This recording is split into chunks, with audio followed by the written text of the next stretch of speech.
Magandang hapon sa ating lahat. Ako nga pala si Angela Garcia, ang huling reporter ng Group 4. So, ang ating tatalakayin ngayon ay patungkol sa maikling kwento at katangian at uri, elemento, sangkap at ilang halimbawa. Ano nga ba ang maikling kwento? Ang maikling kwento ay isang masining na anyo ng panitikan, likha ng isang salaysay tungkol sa isang mahalagang pangyayari na kinabibilangan ng isa o ilang tauhan. Nag-iiwan ito ng isang kakintalan sa isip ng mga mambabasa. So dito yung maikling kwento ay tinutukoy sa isang partikular na epekto na ipinapahayag sa pamamagitan ng isa o ilang makabuluhang mga eksena o kaganapan. Nagbibigay ng pagkakataon sa mga manunulat na mapabuti ang kanilang mga kasanayan sa pagsusulat kung paano bumuo ng isang karakter. Sa mga mambabasa ay nag-iiwan ng isang kakintalan sa isip at nagbibigay ng malalim na karanasan na nagpapalawak ng pag-unawa at nagpapalalim ng damdamin ng Pilipino, ng mambabasa.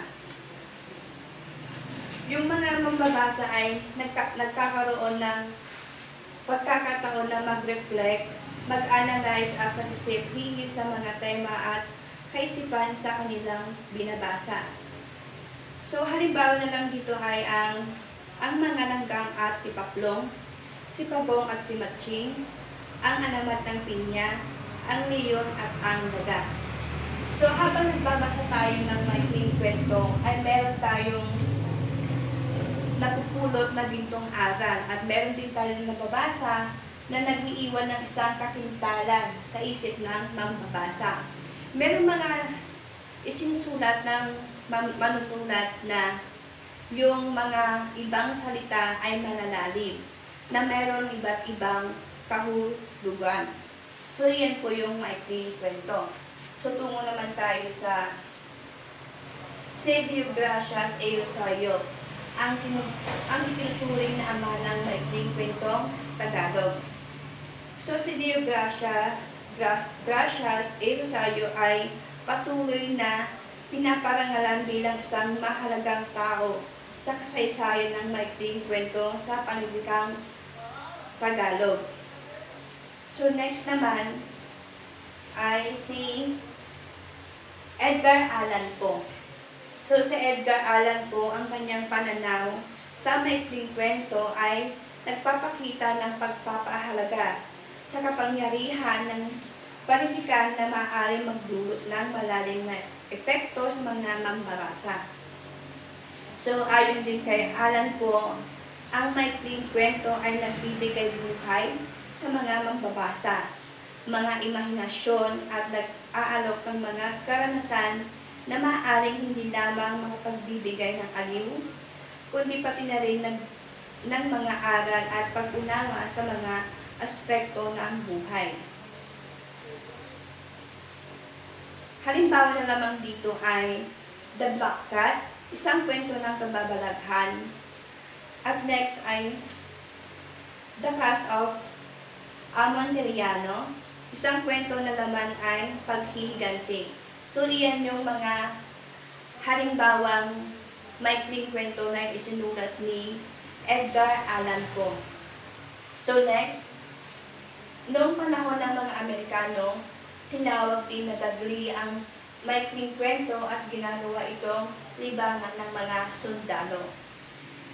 So, ang dagli ay isang salitang Tagalog na nangangahulugang agaran o madali. Sa panahon ng Amerikano, ang dagli ay nagbibigay aliw, kasiyahan at kaalaman. So, sa kapanahunan ng mga Amerikano, ang pagbabasa ng maikling kwento ay nagdudulot ng kanilang kasiyahan. Kumbaga, yung pagod nila ay nawawala habang sila ay nagbabasa ng maikling kwento. Next ay mga elemento ng maikling kwento. Mayroon 11 elemento ang maikling kwento. Ito ay ang mga sumusunod. So, unang-una dito ay ang panimula. So, ano ang panimula? Dito nakasalalay ang kabilihan ng mga mambabasa. Dito rin kadalasan pinapakilala ang iba sa mga tauhan ng kwento. So, ang panimula sa maikling kwento ay dito natin nalalaman yung pamagat, yung mga karakter ng mga tauhan kung tungkol saan ito. At pinapakita din dito yung mga ibang tauhan na inilagay sa maikling kwento. Kumbaga na lang naman sa pelikula. Diba, sa panimula pa lamang ay makikita mo na dito yung mga karakter ng mga tauhan. Mabait, suplada, mga salbahe, at meron mapagkumbaba.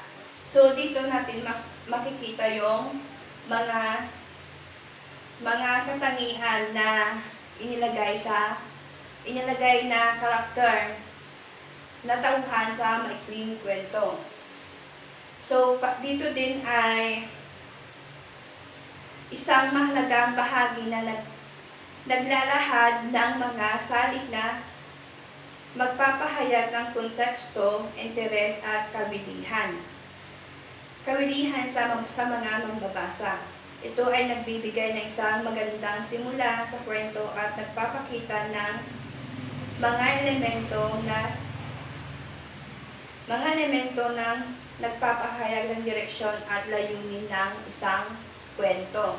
So, next ay saglit na kasiglahan. So, ang saglit na kasiglahan ay naglalahad ng panandaliang pagtatagpo ng mga tauhan masasangkot sa suliranin. So, dito, ang saglit na kasiglahan ay pinapakita o inilalahad sa maikling kwento yung mga ibang tauhan kung saan sila magtatagpo at kung ano yung mga suliranin na dapat nilang ayusin na kinasasangkutan nila. So, dito din ay ito ay may mahalagang bahagi ng maikling kwento dahil ito ang bahagi kung saan nagiging mas nakakainganyo at nakakaakit ito sa mga mambabasa. Dito din maaaring magbago ang takbo ng kwento, nagdudulot ng pagbabago sa mga tauhan at sitwasyon. So dito, sa saglit na kasiglahan ay makikita mo yung mga pagbabago ng mga tauhan, yung mga gagampanan nila. Kumbaga, una ay mabait at makikita mo na dito yung tunay na karakter ng isang tauhan. So next ay suliranin. Ito ang problemang haharapin o kinakaharap ng tauhan o mga tauhan sa kwento. So dito ay isang pagsubok kung saan ay sinusukat ang mga tauhan sa kanilang kakayanan na maipakita ang kanilang katatagan, tapang, katalinuhan o iba pang mga katangiang makakatulong sa kanila sa paglutas ng mga problema.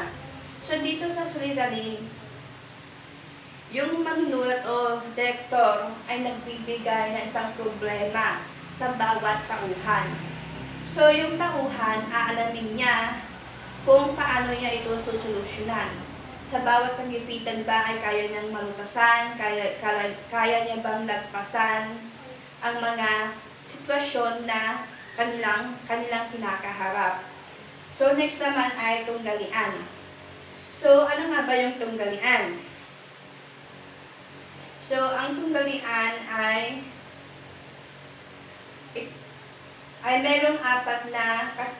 merong apat. Ang tunggalian ay may apat na uri. Ito ay una, tao laban sa tao. Pangalawa, tao laban sa sarili. Pangatlo, tao laban sa lipunan. Pang-apat, tao laban sa kapaligiran o kalikasan.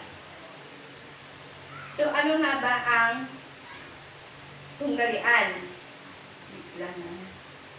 So ang tunggalian ay isang mahalagang elemento sa isang kwento. Ito ay naglalarawan ng mga pagtatakbo o laban ng mga puwersa, idea o mga karakter sa kwento. Ang tunggalian ay nagbibigay ng konflikto at tensyon sa kwento na nagpapalawak sa kwento at nagbibigay ng interes sa mga mambabasa. So, una dito ay tao laban sa tao. So, dito ay ito ang laban o pagtatalo ng mga karakter sa kwento. Maaring ito ay isang banggaan ng mga personalidad, mga hangarin, o mga interes ng mga tauhan.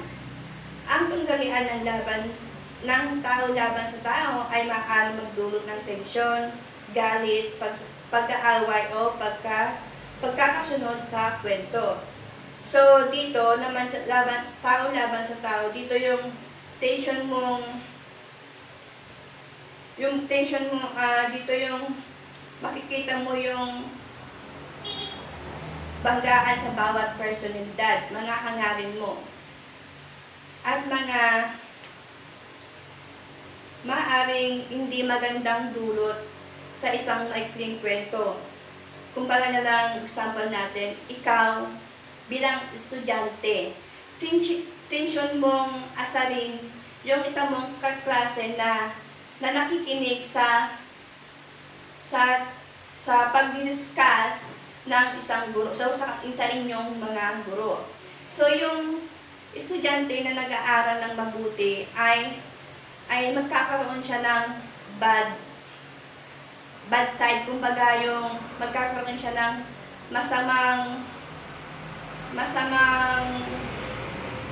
tingin sa'yo. Kumbaga, ikaw na iniinis mo siya na guluhin siya habang nag-discuss yung guro. Siyempre, yung isang estudyante, habang ginugol mo siya, mawawala siya. Hindi na siya magiging focus. Hindi na siya interest, mawawala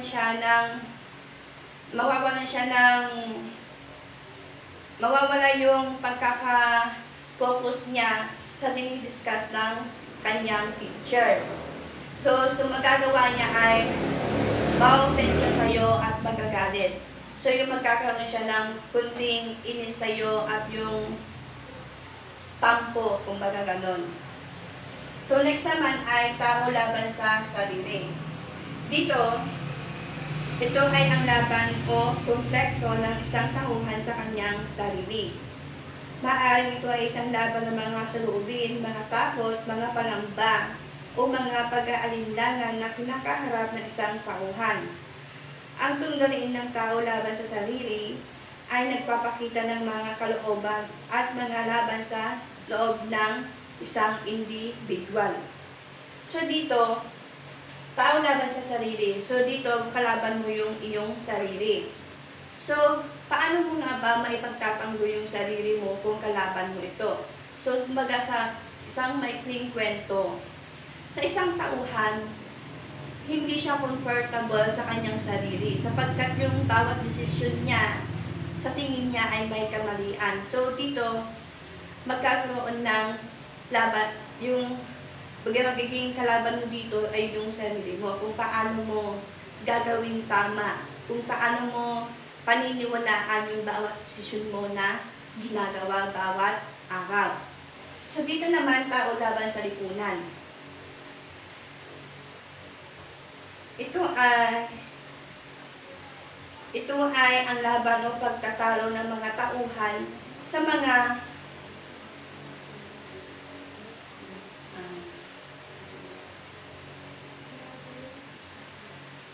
dito ay tao laban sa lipunan.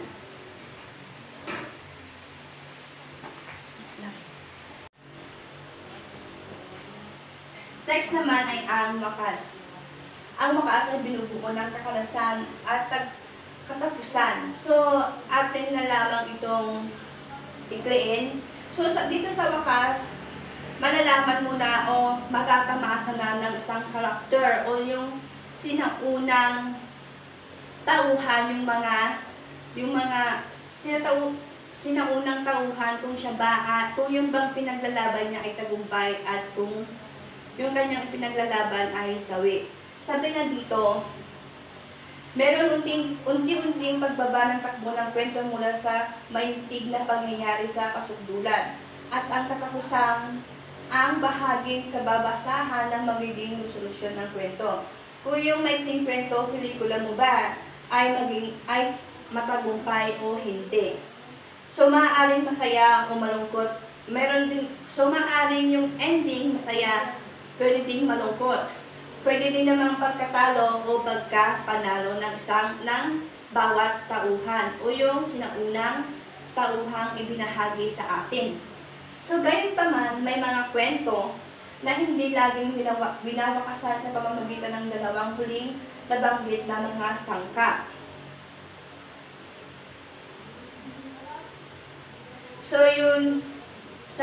sabi nga, hindi lahat ng kwento o pelikula ay meron siyang malungkot na wakas. Siyempre, meron din yung masayang wakas at hindi natin talagang maiiwasan o hindi maiiwasan ng manunulat o direktor na hindi pwedeng may malungkot, pagkatalo, tagumpay at masaya. Siyempre, ipinakita nung direktor o yung manunulat sa sinaunang tauhan pa nga lamang ay magiging masaya. Siyempre, ikaw bilang mababasa, hindi mo talaga aasahan na maging matagumpay, masaya, yung kinakalabasan ng maikling kwento o ng pelikula. So, next naman ay may 10 uri ng maikling kwento.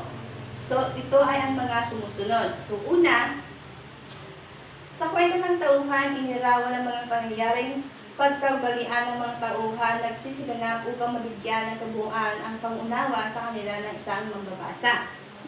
Pangalawa, sa kwento ng katutubong tunay, binibigyan diin ang kapaligiran at mga pananamit ng mga tauhan, ang uri ng pamumuhay at hanapbuhay ng mga tao sa nasabing buo. So dito sa una daw, sa pangyayaring pagkaugalian ng mga tauhan, nagsisiganap upang mabigyan ng kabuuan ang pag-unawa sa kanila sa mga mambabasa. So dito, sa una pa lang ng kwento ay ipinapakilala na ng author o ng manunulat o direktor kung ano yung gagampanan ng bawat tauhan. So dito, yung mamabasa ay magkakaroon na siya ng idea kung ano yung gagampanan ng bawat isa. So dito nga sa pangalawa, katutubong kulay ng binigyan diin ng kapaligiran at mga pananamit. So dito yung mga tauhan, meron silang rules na sinusunod. Yung kumbaga saan paligid, kung ano yung klaseng isusuot nila, kung ano yung akmang ugaling ipapakita nila sa isang kwento o sa isang pelikula. So sa pangatlo naman, sa kwentong bayan, nilalahad ang mga kwentong pinag-usapan sa kasalukuyan ng buong bayan. Pang-apat, sa kwento ng kababalaghan, pinag-usapan ang mga salaysaying hindi kapani-paniwala. Pang-lima, naglalaman ng kwento na katatakutan ng mga pangyayaring kasindak-sindak. Pang-anim, sa kwento ng mga madulang pangyayari, binibigyan diin ang kapanapanabik at mahalagang pangyayari na makapagpapaiba o nakapagbabago sa tauhan. Pang-pito, sa kwento ng psikolohiko, ipinadarama sa mga mambabasa ang damdamin ng isang tao sa harap ng isang pangyayari at kalagayan. Ito ang uri ng maikling kwentong bihirang isulat sapagkat may kahirapan ang pagkararawan ng kaisipan. Pangwalo, sa kwento ng pakikipagsapalaran o sa pakikipagsapalaran daw, nasa balagtas ng pangyayari ang intensyon ng kwento. Pang-siyam, sa kwento ng katatawanan, nagbibigay aliw at nagpapasaya ng masamang babasa. Pang-sampu, sa kwento ng pag-ibig tungkol sa pag-ibigan ng dalawang tao. So, hindi ko na ipapaliwanag yung iba dahil yung unang reporter naman ay naibahagi na kung ano yung mga kahulugan at mga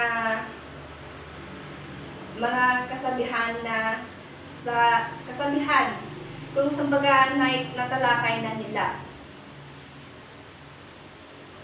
So, andito naman yung maikling kwento tungkol sa pag-ibig.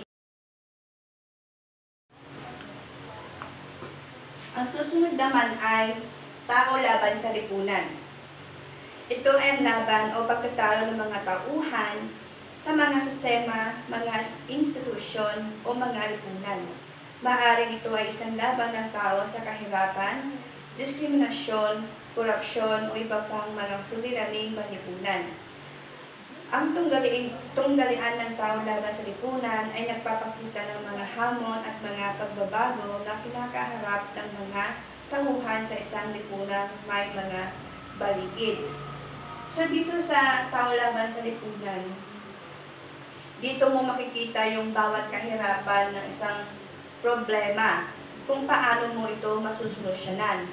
For example na lang yung sa dito nga sinabi ay mga sistema o mga kahirapan, balikin sa kahirapan. Di ba kapag hindi ka naman nagtrabaho ay hindi ka kung hindi ka nagtrabaho ay wala kang kikitain at wala ka din may babahagi sa iyong pamilya. So, laban ng kahirapan ay dapat maging masipag ka. Dapat maghanap ka ng trabaho upang mairaos mo yung kahirapan at meron kang maibigay sa iyong pamilya. Next ay tao laban sa kapaligiran o kalikasan. So dito naman ito ay ang laban o pagtatalo ng mga tauhan sa mga kapaligiran, kalikasan o mga pwersa ng kalikasan.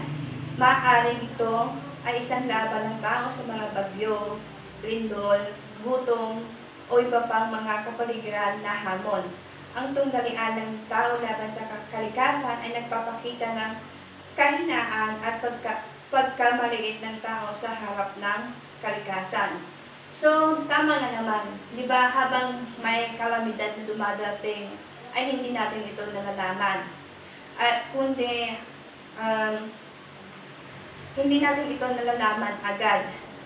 Di ba kapag may lindol naman, hindi naman natin malalaman agad na lumilindol.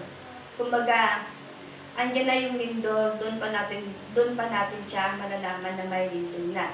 So, habang may bagyo naman, nararanasan na natin yung hagupit ng bagyo bago pa natin itong malaman.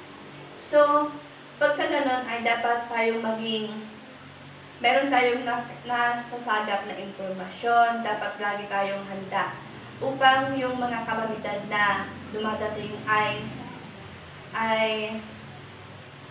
may hahanda natin yung tamang proseso kung ano yung mga dapat gawin natin. So next ay kasukdulan. So sa kasukdulan naman ay nakakamtan ng pangunahing tauhan ang katuparan o kasawian ng kanyang ipinaglalaban. So ito na yung sa kalagitnaan ng isang kwento. Dito malalaman natin kung ano yung magaganap sa isang tauhan, kung siya ba ay tagumpay o sawi sa kanyang ginagampanan. So hindi natin maiiwasan sa isang maikling kwento na meron talagang tagumpay. Tagumpay yung unang tauhan hanggang sa huli ay siya yung panalo. Hindi din natin maiwasan na yung unang tauhan sawi na nga sa una at sa hulihan pa ay siya pa rin yung talo. Dito din natin malalaman kung yung isang tauhan ba ay mawawala na sa isang kwento o sa isang pelikula at meron darating na bagong tauhan. So, yun yung kasukdulan. Kakalasan, ito ay tulay tungo sa wakas. So, dito naman, isang mahalagang bahagi ng isang kwento. Ito ay ang mga pangyayari o kaganapan na naglalagay sa mga tauhan o sa kwento mismo na isang kritikal na sitwasyon o laban bago marating ang wakas ng kwento. So, di ba dito, sa kalagitnaan, di ba, meron tayong nararanasan o meron sa isang kwento, nakakaranas sila ng mahirap na sitwasyon. kung ito ba ay malalagpasan nila o maging matagumpay hanggang sa huli. Iyon yung kakalasan. So, sa wakas naman, sa number 7 naman ay wakas. Ito ang resolusyon o ang kahinatnan ng kwento. So, dito naman sa wakas ay naglalaman ng mga detalye o paglutas sa mga suliranin o laban na hinaharap ng mga tauhan. Ito ang bahagi kung saan nagkaroon ng pagpapaliwanag, paglutas o pagtugon sa mga katanungan o mga suliranin na inilatag sa simulan ng kwento. So, dito din ay mahalagang bahagi ng kwento na naglalaman ng resolusyon o kahinatnan ng mga pangyayari at mga tauhan. Ito ang bahagi kung saan natatapos ang kwento at nagbibigay ng kahulugan at katuparan sa mga nangyari sa loob ng kwento. So, dito yung wakas, dito muna makikita yung kinahinatnan ng unang tauhan hanggang sa huli. Kumbaga, kunwari na lang example dito, yung unang tauhan ay namatay, ay nasawi siya at merong pamalit sa kanya at ipinagpatuloy yung ipinaglalaban niya. So, yung kinalalabasan nun, yung pangalawang tauhan ay magiging napagtagumpayan niya hanggang sa huli yung ipinaglalaban ng unang tauhan. So, ibig sabihin nun, yung unang tauhan ay kahit na siya ay nawala, ay naipagpatuloy pa rin yung sumunod na tauhan na maging tagumpay yung kanilang ipinaglalaban. So, dito mo, sa wakas din, dito din makikita mo yung masayang ending, malungkot na ending. So, yung meron siyang talo, dito meron panalo. So, iyon yung wakas. At ang pangwalo naman ay tagpuan. Nakasaad ang lugar na pinangyarihan ng mga aksyon o mga insidente, gayon din ang panahon kung kailan naganap ang kwento. So, dito sa tagpuan, dito inilagay sa kwento kung saan yung mga tauhan ay nakaayos, kung saan sila magkikita, saan yung tagpuan nila, kung saan dito yung, kumbaga, yung isang tauhan ay dito yung lugar, yung mga pangyayari. So, kunyari yung isang tauhan, nagtagpo sila sa kagubatan. So, yung ipinaglalaban doon ay, meron silang ipinaglalaban, kunyari ay kasawian na ng unang tauhan. So, dito sa kagubatan ay, dito nagwakas yung unang tauhan sa kanyang karakter. So, yun na lamang yung example. At meron din naman yung mga aksyon na pinangyayarihan ay talagang buwis buhay, kumbaga ganun. Next naman ay paksang diwa. So, pinakakaluluwa ng maikling kwento. Maaring tungkol sa pag-ibig, maaring pagkakaibigan, pagbabago, katarungan, kabutihan, o anumang iba pang mga mahalagang konsepto, tema na nais bigyang diin ng may akda. So, ito ang nagbibigay ng kabuluhan at nabuudyok sa mga magbabasa na mag-isip, magpakiramdam o magkaroon ng bagong pananaw sa mga bagay-bagay. So, dito sa paksang diwa, dito mo huhulaan mo kung ano yung mangyayari sa isang tauhan, kung ano yung mga karakter nila, kung ano yung magiging end ng bawat isang kwento. So, next ay kaisipan. Ito ang mga mensahe ng kwento. So, dito, meron sa bawat kwento ay merong palaisipan na mensahe. Yung bang malalalim na salita na kumbaga hahanapin mo kung ano yun, aalamin natin kung ano yung mga kahulugan at yung mensahe ng salitang malalalim. So, iyon yung palaisipan ng isang manunulat na kumbaga inaano niya yung mambabasa, sinusubukan niya kung kaya niya bang hanapin at kaya niya bang intindihin yung salitang ibinabahagi niya na malalalim? Kung maintindihan niya ba, ganun. So, next naman ay ang banghay.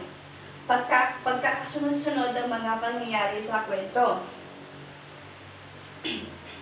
So, iyon yung banghay nga daw ay yung sa bawat kwento ay merong pagkakasunod yung mga nangyayari o mangyayari sa isang kwento.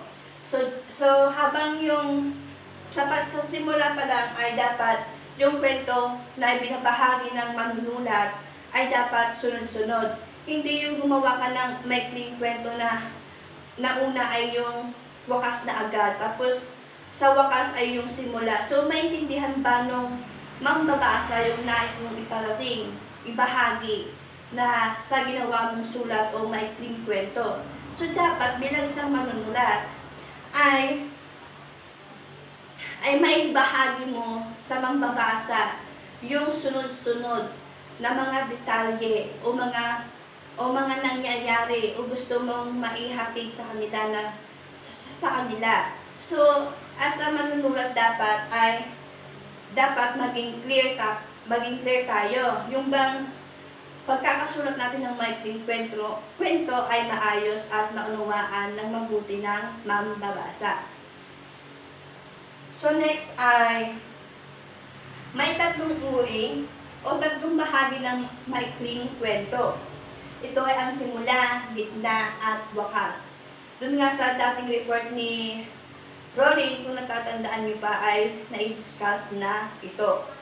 So simula, kabilang sa simula ang mga tauhan at suliranin. Sa mga tauhan, nalalaman kung sino-sino ang nagsisiganap sa kwento at kung ano ang papel na gagampanan ng bawat isa. Maaaring bida, kontrabida, o suportang tauhan. So sa simula nga, dito mo malalaman yung mga katayuhan o yung mga katayuhan o gagampanan ng mga tauhan sa kanilang ginawang maikling kwento. So sabi nga dito, ang bawat isa daw ay merong kontrabida, bida at suportang tauhan. Alangan naman ikaw na suplada ka ay ilalagay ka sa bida. Siyempre hindi na magiging maganda yung maikling kwento. Ikaw na suplada ay ilalagay ka sa mabait. Siyempre sino naman magiging interesado na magbasa kung yung mabait kung yung suplada ay inilagay sa mabait na tauhan o karakter, di ba?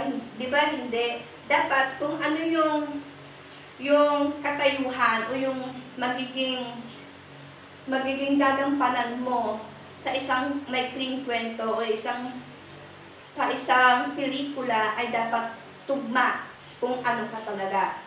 Kunwari ikaw ay mabait. So yun, ilalagay ka dapat kung saan ka nararapat o kung ano yung dapat mong gampanan sa isang kwento. So next naman ay gitna. Ang gitna ay binubuo ng saglit na kasiglahan, tunggalian at kasukdulan. Ang saglit na kasiglaan ang naglalahad ng panandaliang pagtatagpo ng mga tauhang masasangkot sa suliranin. Ang tunggalian naman ang bahaging kababasahan ng pakikitunggali o pakikipagsapalaran ng pangunahing tauhan laban sa mga suliraning kakaharapin ng minsan ay sa sarili, sa kapwa o sa kalikasan. Samantala, ang kasukdulan ang pinakamadulang bahagi kung saan makakamtan ng pangunahing tauhan sa katuparan o kasawian ng kanyang ipinaglalaban. So dito sa gitna ng maikling kwento ay dito mo malalaman yung mga nais mong mapagtagumpayan. Kumbaga sa kalagitnaan ay dito na ibinabahagi nung manunulat kung ano yung kakaharaping suliranin ng isang tauhan. Kung siya ba ay bigo, kung siya ba ay panalo, kung siya ba ay nasawi o tagumpay hanggang sa huli. So, yung sa suliranin ay dito sa kalagitnaan, yung isang tauhan, dito makikita mo kung kaya niya bang lutasan yung problemang is inialay sa kanya. So, maaari mo siya dito na sabi nga dito, ay yung unang tauhan na makikipagsapalaran. So, ibig sabihin makikipagsapalaran ay wala kang katiyakan kung ikaw ba ay mabubuhay o hindi. Kung ikaw ba ay tagumpay o hindi. Kung tagumpay ka ba o talo. Kung yung ipinaglalaban mo ba ay mapapagtagumpayan mo o sa huli ay kasawian lamang. Yung kasukdulan nito, pinakamadulang bahagi kung saan makakamtan ng pangunahing tauhan ang katuparan o kasawian. So, dito sa kasukdulan, makikita mo na, maiaano na yung manunulat o na isang karakter. Kung yung mga ginampanan niya o yung pinaglalaban niya nga ay maging tagumpay o kasawian. Yan ang hindi natin naiiwasan sa pag-aano ng pelikula o pagbabasa ng maikling kwento. Talagang andyan yung tagumpay ka at talagang andyan yung talo na dapat mong tanggapin bawat desisyon ng isang manunulat na kanyang ibinabahagi sa kanyang mambabasa. So next naman yung wakas. Ang wakas ay binubuo ng kakalasan. Okay. So dito naman, ibabahagi ko yung maikling kwento tungkol sa pag-ibig. Ito na yung huling ipapaliwanag ko. Kumbaga, mga halimbawa na lamang ng maikling kwento ito. So dito nga maikling kwento tungkol sa pag-ibig. Andito na lamang ang unang halimbawa. Si Ederlyn. Pangalawa, Atwigan at si Maal. Pangatlo, halaman ng pagmamahal. Pang-apat, ang lugar ng habang panahon. Pang-lima, wala na siya. Pang-anim, nakalbo ang dato. Pang-pito, trend. At ang huli ay ang nawawalang prinsesa. So, yan ang mga halimbawa tungkol sa pag-ibig na maikling kwento. So, susunod naman ay maikling kwento tungkol sa kaibigan. So, ang halimbawa nito ay ang matalik kong kaibigan, ang dakilang kaibigan, ang bata at ang aso. Pangatlo, ang kaibigan ba o ang tiya. So, iyan yung mga halimbawa ng maikling kwento. So, iyan lamang.